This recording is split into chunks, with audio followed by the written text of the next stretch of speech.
The Battle of Kethris Ridge was supposed to be decisive, human and Syr'thari forces coordinating to push back the Krell incursion.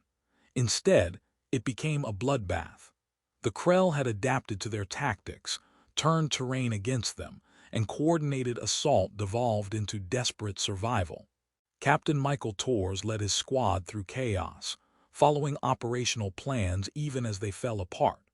The Syr'thari fought with characteristic precision, enhanced biology giving them combat advantages, superior reflexes, natural armor beneath iridescent skin, sensory perception beyond human capability.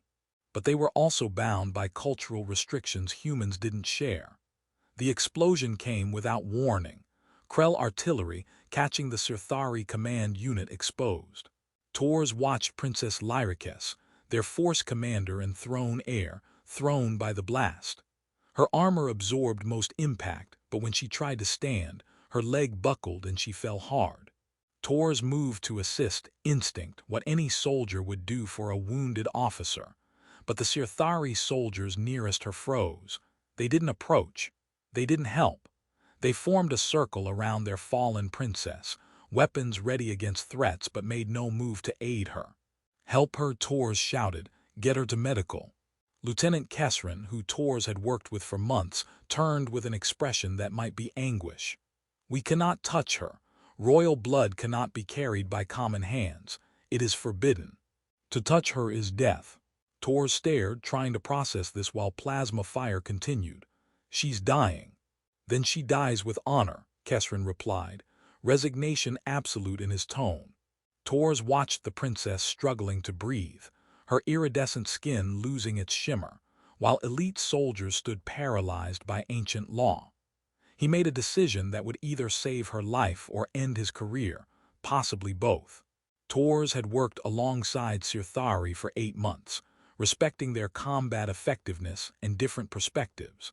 But he'd never truly understood their culture until this moment. Watching elite soldiers stand paralyzed while their princess bled out because ancient law forbade them to save her. Princess Lyra'kess was conscious but fading, breathing labored, trying to speak, likely ordering her soldiers to leave her and complete the mission. Torres approached the circle. The Syr'thari moved to block him. "Don't," Kethris warned. "She carries royal blood. Contact will kill you.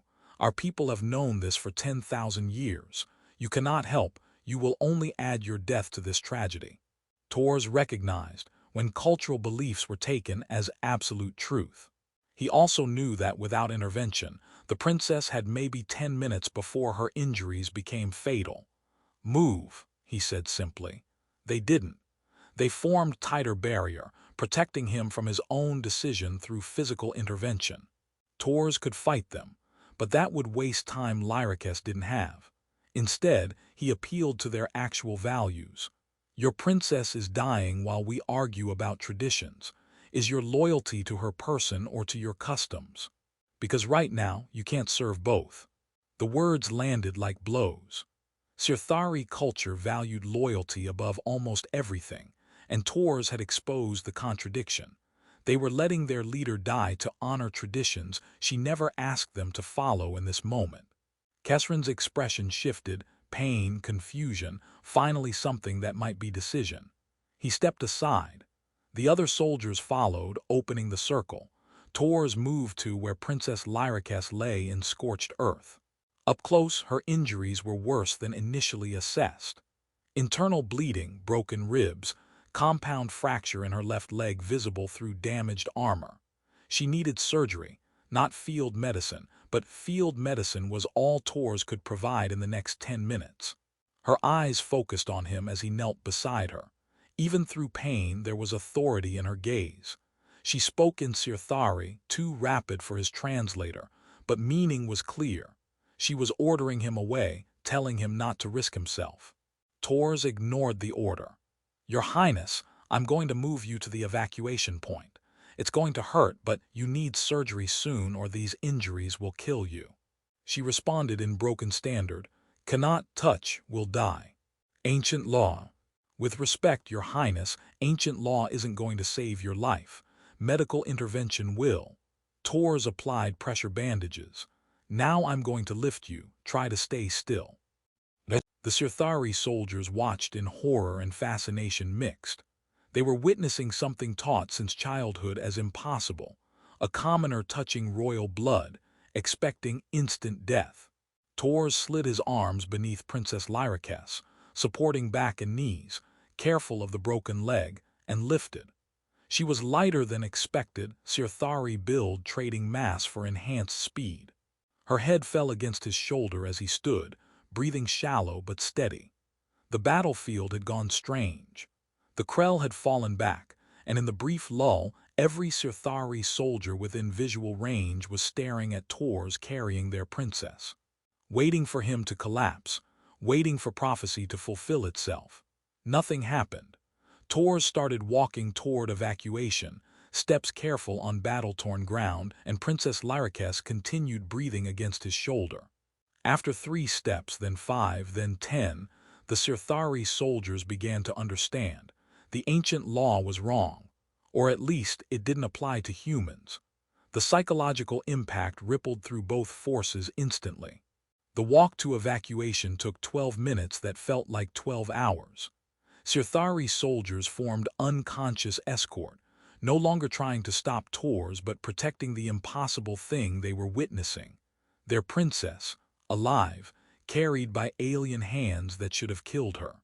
At the evacuation point, Syr'thari medical team initially refused to take her from Torres' arms, stunned. A human medic finally took charge, guiding Torres to lay the princess on the medical platform. "She's going to make it," the medic said. "Whatever you did, it saved her life." Torres looked at his hands, covered in the princess's blood, darker than human but otherwise unremarkable. No burning, no death, no divine punishment. Just blood needing washing off. The aftermath came in waves. Seeing their princess alive stabilized Syr'thari forces psychologically, allowed them to regroup and hold positions. The battle was won, barely, at tremendous cost.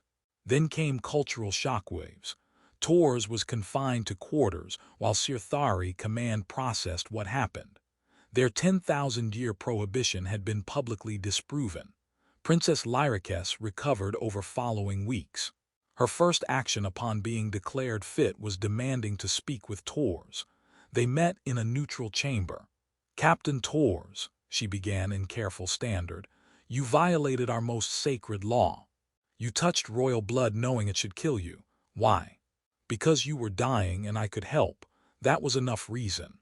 But you risked death. How did you know it wouldn't kill you?" "I didn't," Torres admitted. "But sometimes you act first and worry about consequences later. People dying while everyone debates protocol. That bothers me more than personal risk." Princess Lyra'kess studied him. "You shattered a foundational belief of my people with one act of compassion. Do you understand what you've done? Saved your life. Changed everything." She extended her hand in human greeting. "You touched me and lived. Either our ancestors lied, or divine law has exceptions. Both possibilities require us to reconsider everything we've built on that assumption." Torres took her hand. "Maybe the divine cares less about who touches whom and more about why. Maybe compassion matters more than bloodlines." Her grip tightened. "Captain Torres, you may have just started a reformation.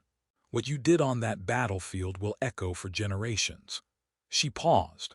"I've told my people that any law preventing them from helping someone in need is no law worth following. You taught me that through action when words would have failed." Torres shook his head. "Your Highness, I did what any soldier should do, helped a comrade in need. That your culture made it complicated doesn't change the basic equation." "And that," Lyra'kess said with something like a smile, "is precisely why your action mattered. You saw past complications to simple truth. Someone needed help and you could give it." Years later, the image of Torres carrying Princess Lyra'kess becomes iconic, a symbol of courage to challenge assumptions everyone accepts as truth. When asked why he did it, his answer never changes. "She needed help. I could help. What else matters?" But to Syr'thari, everything else mattered: bloodlines and prophecy and sacred law.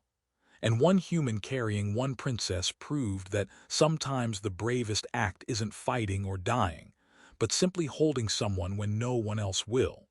That lesson, that caring for others transcends culture, species, and ancient restrictions,